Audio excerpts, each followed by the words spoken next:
Hello, guys. Welcome to another exciting episode on Pious Football, where I bring you the latest in transfer news. We do tactical analysis of games and also discuss pertinent issues around football that you don't hear on the mainstream European media. Now, it's an exciting weekend. Finally, league football is back across the globe, especially in Europe.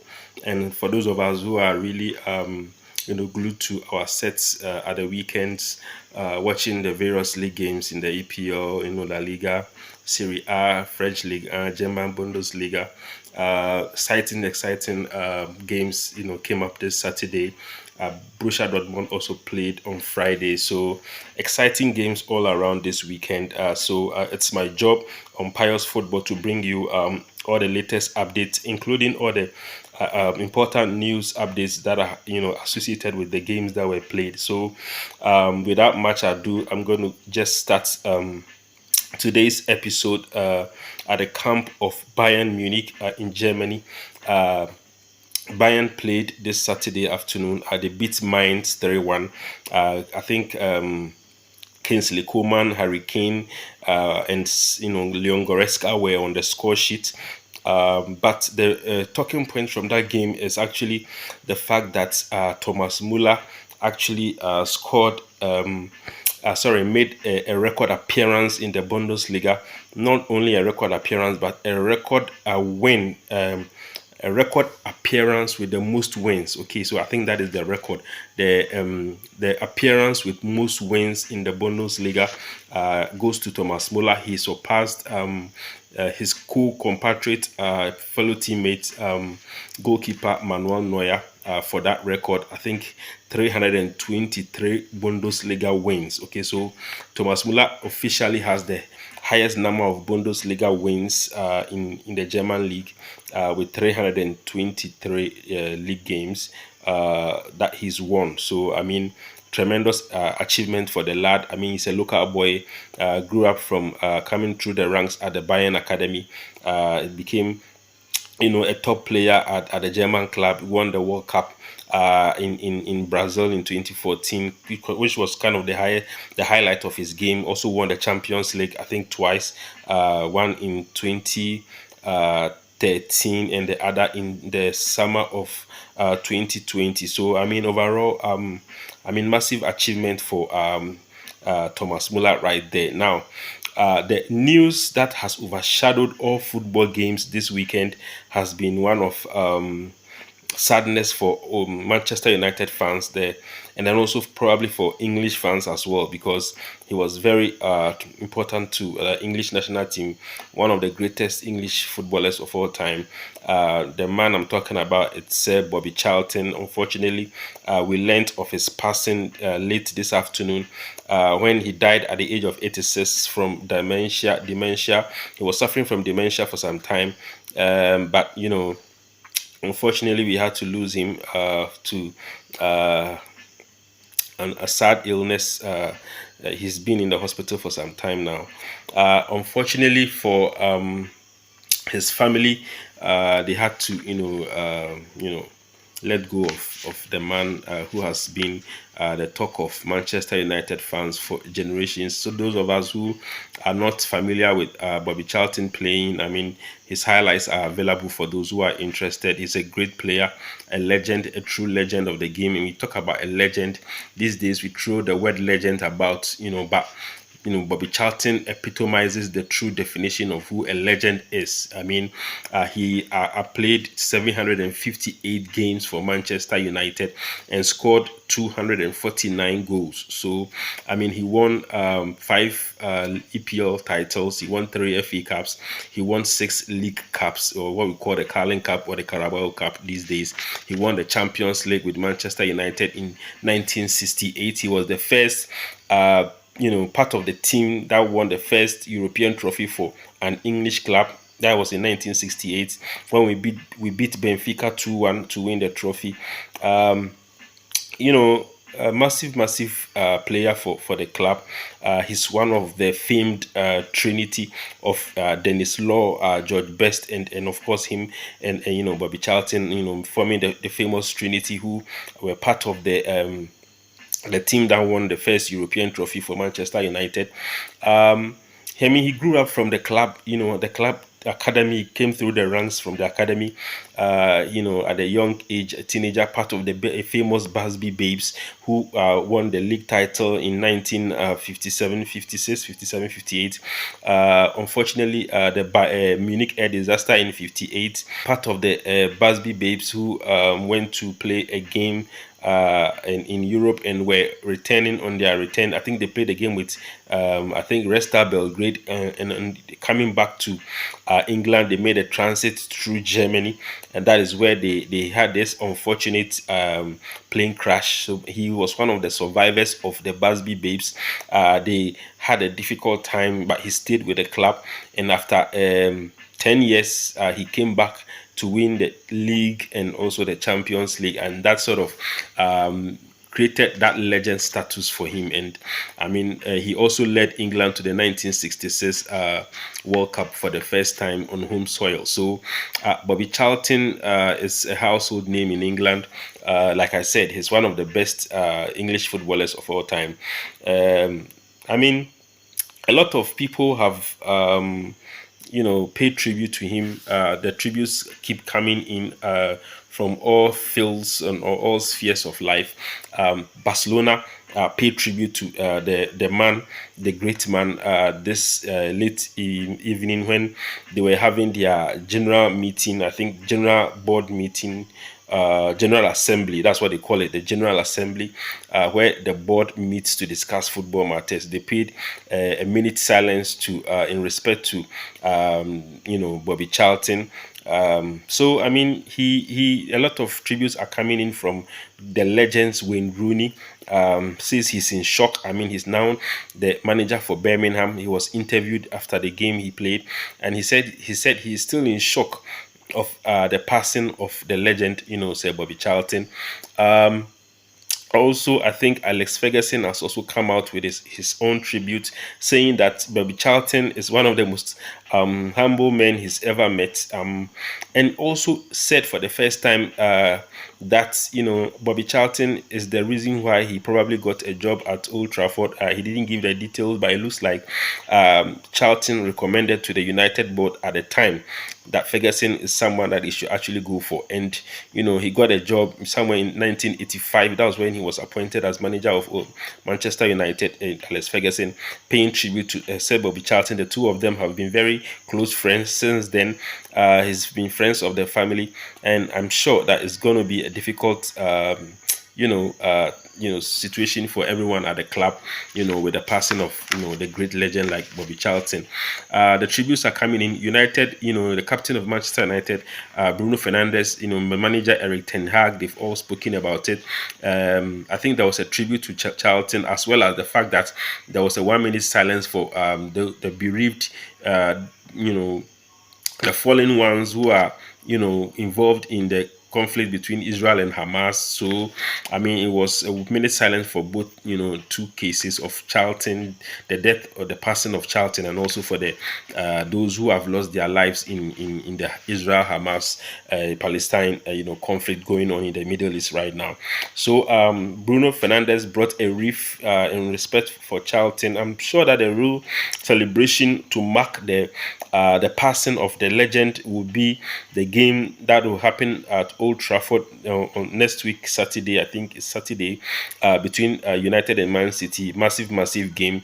So I mean, I'm sure that all the burial and stuff would be will be organized on that day. So I think from now till Saturday, the condolences will keep coming in from all across the globe, from people from the football world, to respect the legend. He was knighted in 1994 by the Queen, given a CBE OBE award, and I think he also was given a lifetime BBC lifetime award by the BBC. So I mean he's done it all. he's done it all. So on Pious Football, I want to send my condolences to the family of Sir Charlton, and also for the Manchester United family at large for such a great player that they have given to the club.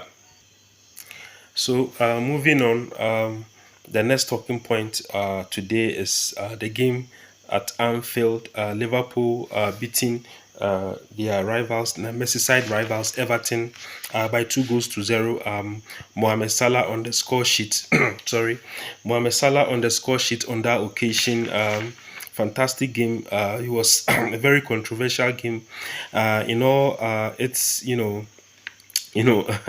the referee also at the center stage of the discussion of what exactly happened between Konate. The Konate incident becoming the talking point after the game, but I don't want to be controversial. Let's just go into the game, and the talking point is that Mohamed Salah is still the king at Anfield. I mean, he's been scoring a fantastic record. This season, he scored 14 goals in all competitions. I think he has 7 league goals. Sorry, he has 7 league goals, and he's made 6 assists in the Premier League alone. So I mean, Mohamed Salah right there, showing what he's made up. He's made up of. I mean, he was linked to Saudi Arabia, which was quite surprising for me because Mohamed Salah right now is still in the top of his game. So I mean, being linked to Saudi Arabia shows that the Saudis are very ambitious, but Mohamed Salah was never going to go to Saudi Arabia. And I'm happy that he stayed. I mean, he's performing really well. Liverpool this season are very rejuvenated. They look very rejuvenated in every, they look very good going forward. The patterns of play, the high pressing, the tempo is really high for Liverpool. And if you look at how they are playing now, it looks very attractive. I mean, early on, I think Everton are very unlucky. I mean, they've never won a game at Anfield in the 21st century. So, I mean, and then also another talking point is, I think, if you look at the game, Darwin Núñez, coming in, he didn't start. Diego Jota got the nod ahead of him, but he came on and he really, did really well. He provided an assist for Salah's second goal. If you look at the player Darwin Núñez in retrospect, he seems to have been evolving in his game. He's one of those players that I always criticized. I always criticized Darwin Núñez because I felt that he had a poor touch. His touches were not really good, and he seems to be one of those strikers who are always in the box waiting for the ball to come in for them to score. But it looks like Klopp is kind of changing the way Núñez plays. Klopp is kind of one of those coaches who don't like the target man as a striker. Okay, they want their striker to be an all-round player who is involved in the build-up, and that is what I think he's trying to do with Darwin Núñez, to try and help him to develop into an all-round striker, a complete striker who is involved in the build-up rather than just waiting in the box to put the ball at the back of the net. So I think that Darwin Núñez, his evolution as a striker is on the fore for everyone to see, and I think it's good man management on the part of Jurgen Klopp. On the incident with Konate, I think that he should have been given a red card, but considering the fact that the VAR incident with Tottenham before the international break caused a lot of uproar in England. So I mean, the referee couldn't be consistent, considering the fact that he gave Ashley Young a red card in the first half, 36 minutes. Ashley Young was given a matching orders for a second yellow card on a foul on Luis Diaz. So I think that the referee should have been consistent with his decisions, but I mean he's human, so I mean we can't blame him too much. But I think VAR should have come in, and then Konate should have been sent off. I mean it shows why Klopp was smart enough to take him off immediately that when he realized that he wasn't giving his matching orders. But overall, Liverpool are really playing so well, and they look poised to challenge for the title this season. Many people, on Pious Football, I think I held a panel discussion on the chances of Liverpool.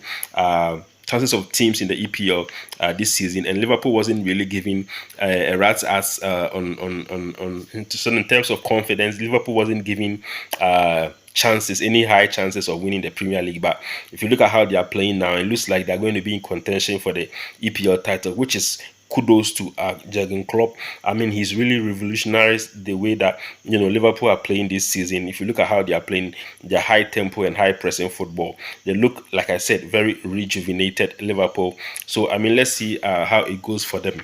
Also, at the camp of Manchester City, they beat Brighton and Hove Albion 2-1. It was a tense game. I mean, it was always going to be a difficult game, considering the fact that the talking points before the game was the fact that Roberto De Zerbi, who is the coach of Brighton, is someone that is being touted as a replacement for Pep Guardiola at Man City when Guardiola finally decides to leave. Now, of course, Guardiola was asked about it, and he says, he jokingly said that journalists are trying to sack him, but I mean, he's really happy with De Zerbi. There's a sort of mutual respect between the two managers. De Zerbi has been playing some fantastic football. I think not since he came to England. I think a year ago or so. I mean, Brighton have been really amazing to watch, and unfortunately, like I said in my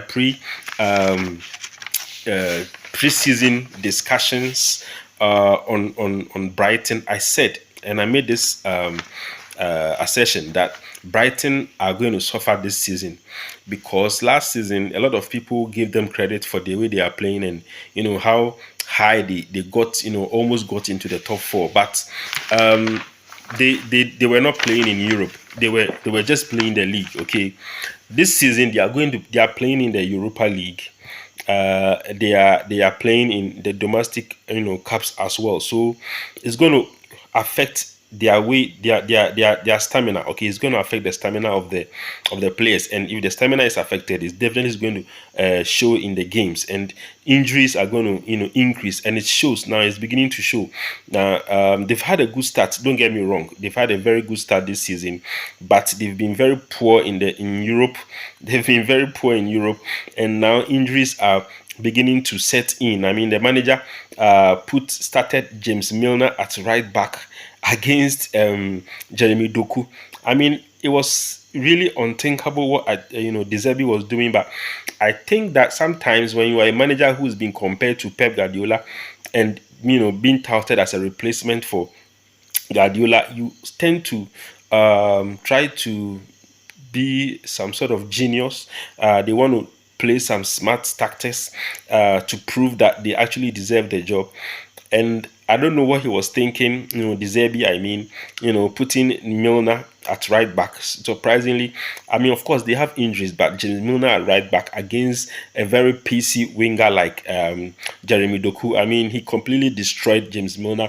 He destroyed the Brighton defense in the first half. No wonder that they, De Zerbi took James Milner off at halftime.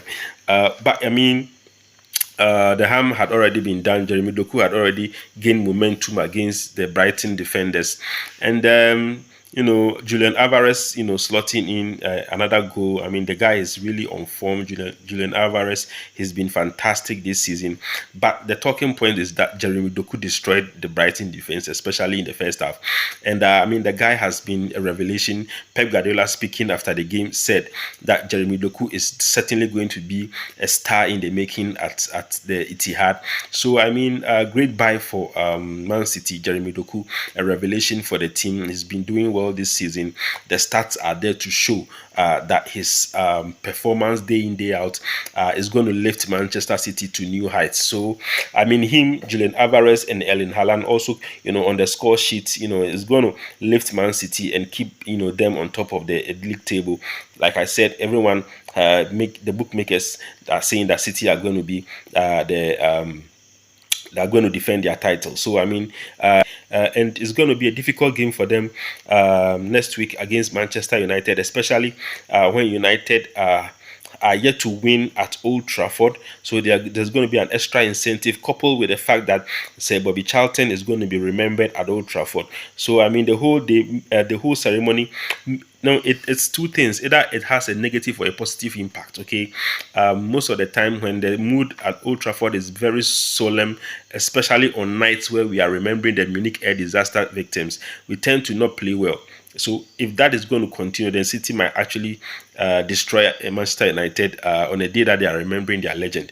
But it could also serve as an extra incentive for Manchester United to, get on the front foot and kind of beat Man City. It will be a fantastic performance. It will be a fantastic result to, galvanize their season, give them the momentum to keep going. So a win over Man City at Old Trafford next week will be great for Manchester United. So let's see what happens next week. It's going to be exciting. Now, also, I want to talk about, and another thing, Manchester City's win against Brighton this Saturday actually makes them, puts them ahead of Manchester United in terms of the most league wins at home. Okay, so they now have, the record is 20 league wins at home.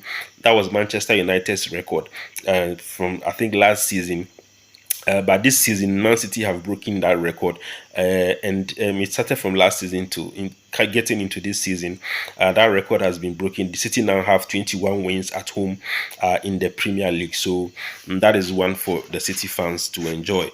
Also, I want to talk about Chelsea and Arsenal sharing the points at the Stamford Bridge. I mean, it was a pulsating end-to-end game, but the talking point is that Chelsea are really seems to be back. Chelsea seem to be back.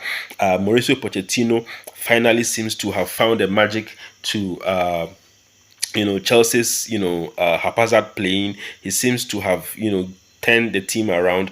The team, I think, before the international break, were playing really well, scoring some fantastic goals against Fulham. Now they've repeated the same against Arsenal.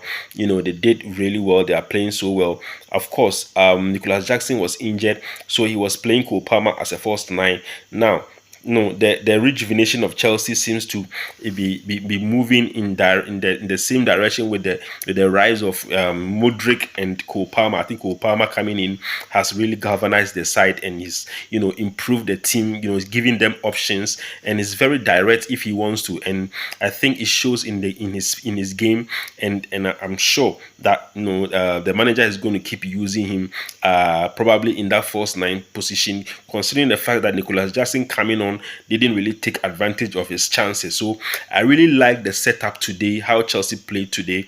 Cole Palmer as a false nine was really good, but I mean, it's an option for Pochettino if he wants to play that kind of formation and give a lot of questions, for the defenders of his opponents, going forward, especially when he's playing against the big teams. Now, another talking point is that of Mudryk. Now, Mudryk seems to be on the rise right now. He scored 7 goals in the last 4 matches he's played. 4 goals in his last I think 3 or 4 games, including the games against for Ukraine. Okay, games for Ukraine in the Euros qualifiers. So I mean, he's been really fantastic this season. I mean, he had a tough start last season. He got a little bit of that into this season, but right now he seems to be gaining confidence, and that is synonymous with the way that Chelsea are also playing now. They are gaining confidence. They are playing really well, and like I said, this Chelsea team are finally going to find their rhythm, and when they do, they are going to be a very difficult team to play against. So kudos to Pochettino. Now, in part of Arsenal, I think Arsenal have shown character on the day, coming back from 2 goals down to win, to draw 2-2. So it shows that they are actually also very good. They could be league contenders going forward. So overall, Chelsea, sorry, Arsenal, they have shown that they have the character to win away from home against a tough opponent. And also, I like to just say that today the goalkeeper David Raya for Arsenal was a bit shaky. I thought that the mistakes he made were a bit unpardonable, considering the type of opponent they were playing. They are league, a derby against Chelsea, and you make such grave mistakes, in which caused them, the first goal that they conceded. So unfortunately for Arsenal, I think that David Raya needs to back up. The second goalkeeper, the goalkeeper that he has come in to replace, Aaron Ramsdale, was not in the team sheet. His wife delivered a baby boy, so he had to excuse himself from the team and go see his wife and his new child. So away from the team, I mean, his replacement made mistakes. Maybe it will be an opportunity for Aaron Ramsdale to make a comeback. But I think that Arteta is definitely going to maintain Raya. Goalkeepers make mistakes, but they learn from their mistakes, and I think that David Raya will learn from his mistakes. But if he continues, Aaron Ramsdale is going to come in and claim that number one spot. I mean, he spoke on the international break with England when he said that he will probably have to try very hard to unseat Raya, that he needs to start playing if he wants to be England's number one. Mind you, Pickford is England's number one. It's going to be difficult to unseat Pickford. So he seems to be a number two, both on the club side and in the national team. So I think he needs to work really hard to gain his spot back at Arsenal. But for now, David Raya has the nod. But with these performances, it looks like Ramsdale might actually have a way out of his dilemma.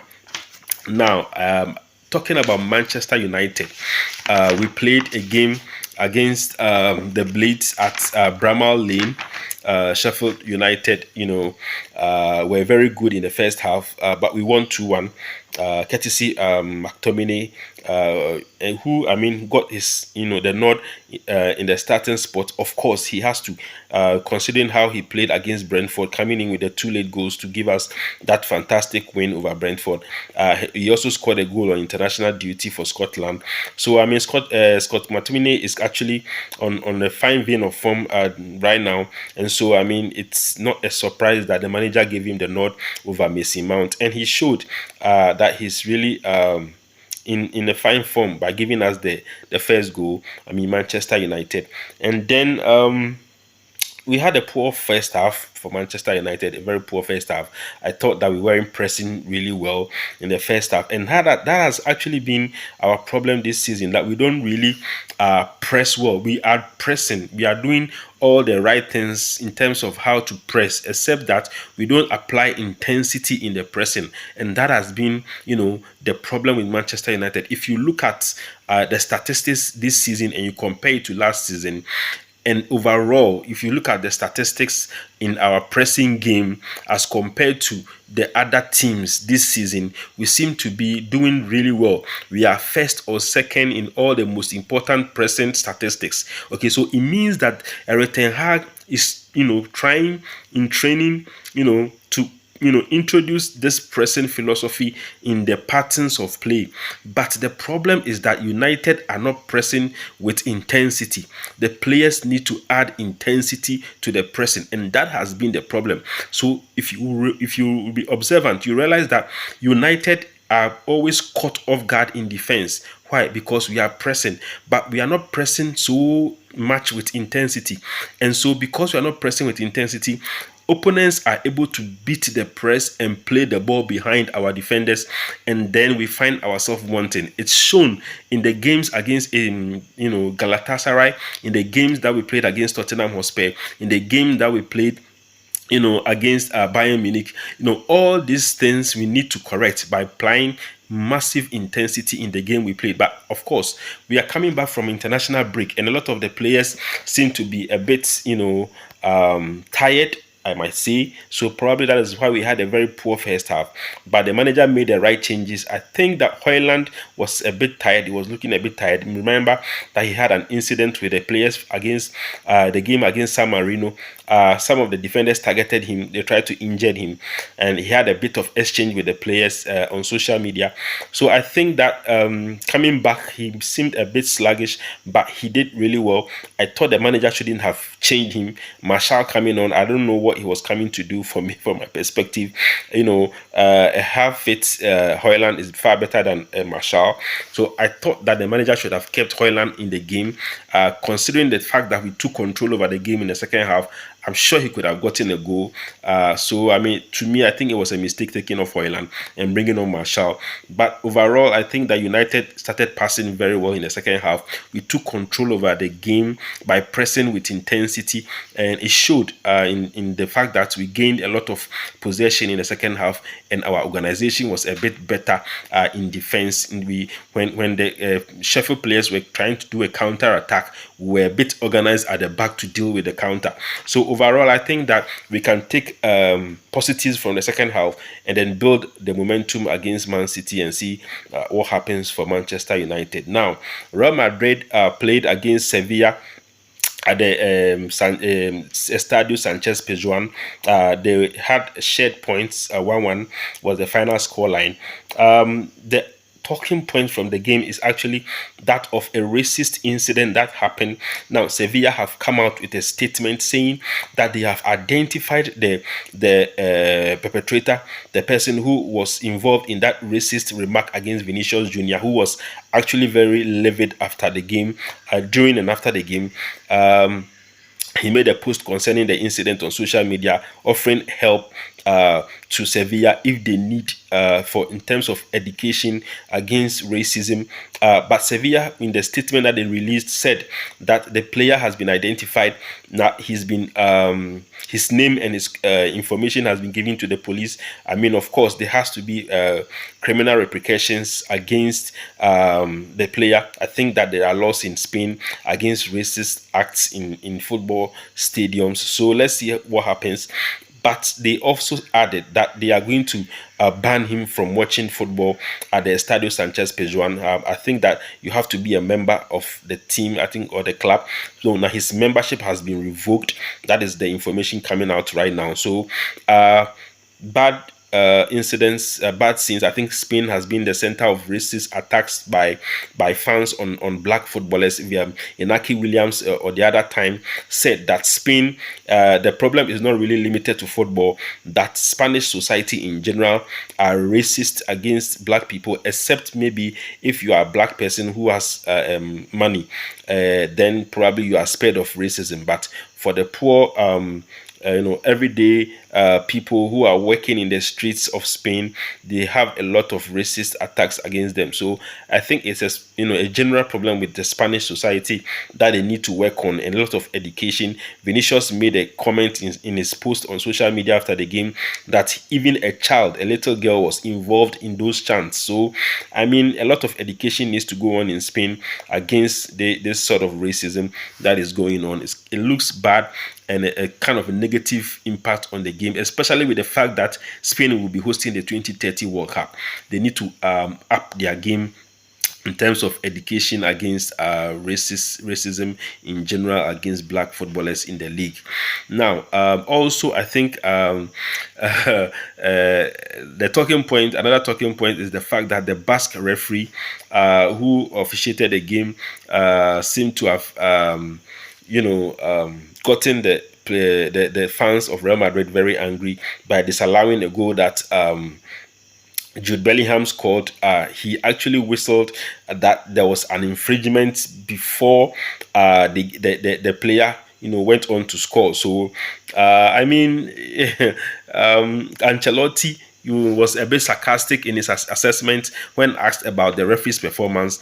Of course, he told the Real Madrid TV that he was sarcastic because he didn't want to say what he was thinking in his mind, because he knew that he would be fined by the Spanish league authorities for because he seemed very angry that the goal was disallowed. But overall, Real Madrid missed the chance to go 5 points clear on the top of the table before their clash with Barcelona next week in the El Clasico. So let's see what happens. Now, another game in Spain is Atletico Madrid beating Celta Vigo 3-0. Now, the talking point from that game is Antoine Griezmann scoring a hat-trick, and down that takes him to, I think, 8 goals less, the top scorer less for the club overall. He is 8 goals shy, so I mean 8 more goals and he's going to become the overall top scorer for Atletico Madrid club in history. Now, this is a player who almost left the club last season with a lot of links to Saudi Arabia,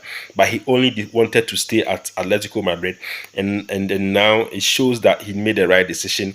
Now he he went to Barca. I mean, his transfer to Barca didn't work out. He came back, and the fans accepted him, and he's actually done a great job with every time he's been given the opportunity by Diego Simeone to represent the club.